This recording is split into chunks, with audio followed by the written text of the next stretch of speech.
Hi everyone, welcome to my Balloon Garland for Beginners series, where I show you how to make balloon garland like a professional balloon stylist. Hi, I'm Melanie from Balloon Artworks here in Derbyshire in the UK. Today we're going to be focusing on how to make a really full look, full body organic balloon garland. Sometimes you see balloon garland that looks a little bit on the skinny side. That's not what we're about today. We're going absolutely full out, full on, full body. There are going to be times when you want to prepare your balloon garland and then move it elsewhere. And I've got a really good knot for you that's going to help you secure your garland whilst you're preparing it, but then you're going to be able to undo it really easily and transport your garland elsewhere. I'm using a braided polyester line.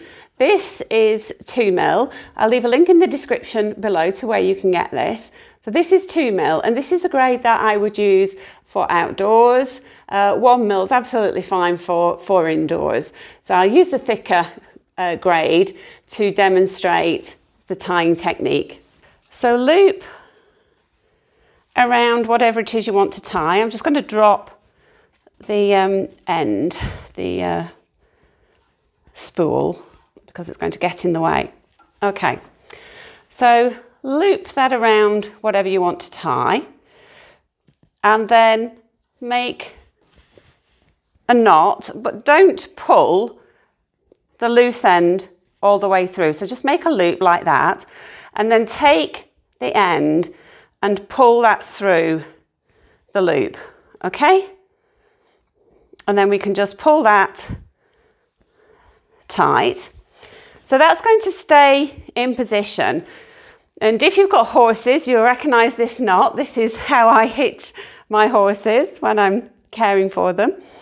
And so you can prepare your garland, add the balloons to your garland, and then when you're ready to move your garland, you can just take the loose tail and just pull it through, and it comes undone really easily. We're going to be using a wide range of balloons today, 5-inch rounds, 11-inch balloons or 12-inch balloons, 16-inch balloons. Don't worry if you haven't got the 16 inches, don't worry. Your balloon swag will look perfect even without the 16 inches, so don't worry about those. And 2-foot and 3-foot balloons. If you can only get one or the other size, don't worry, use those. I'm a big believer in using what you can get your hands on and what's available. For the larger 2 and 3 foot balloons, I like to take a 260, make a loop,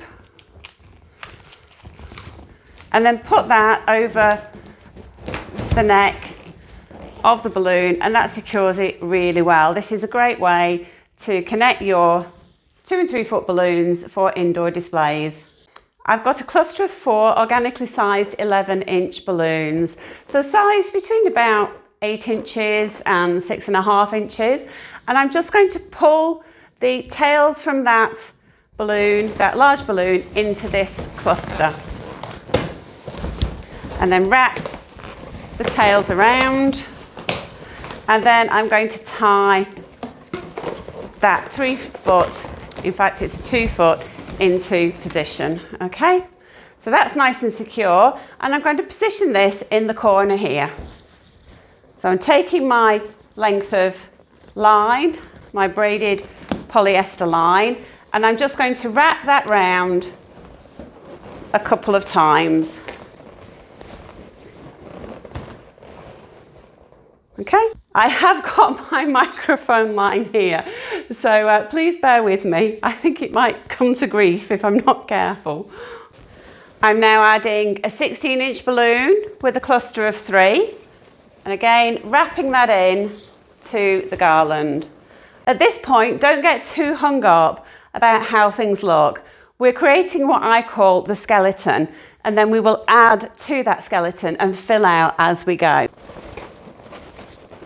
And things do move as you add the balloons. And when you're attaching your clusters to your braided line, Do be careful, add them gently, because if you pull the line through the latex, it can burn the balloons and create a small hole in the latex. So do just be careful when you're adding the balloons to the garland.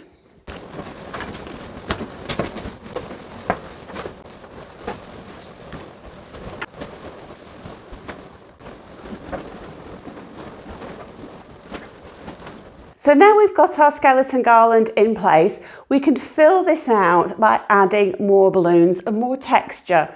And the more variety of balloons that you add, the more of a textured look you will get. And now we've got that skeleton in place, it's really important to keep stepping back from your display, having a look at how it looks from a distance, because it's really tricky to know from here, particularly looking down on a display, what it looks like. So I'll be running up and down the stairs to check the view, and I will also be running to the other side of the gallery to see how it looks from different angles, and that's really important. And it's one of the reasons that organic displays take such a long time to create, because you're constantly having to look at the display, where the balloons need to be added, what colours need to be added where. It's very much like an artist painting a canvas. You know, and they're looking at it and they know where the next brush stroke's going to go, but they need to step back and look and see the whole picture, and that's what you need to do. This is your canvas, so make sure you step back from it and keep checking on it.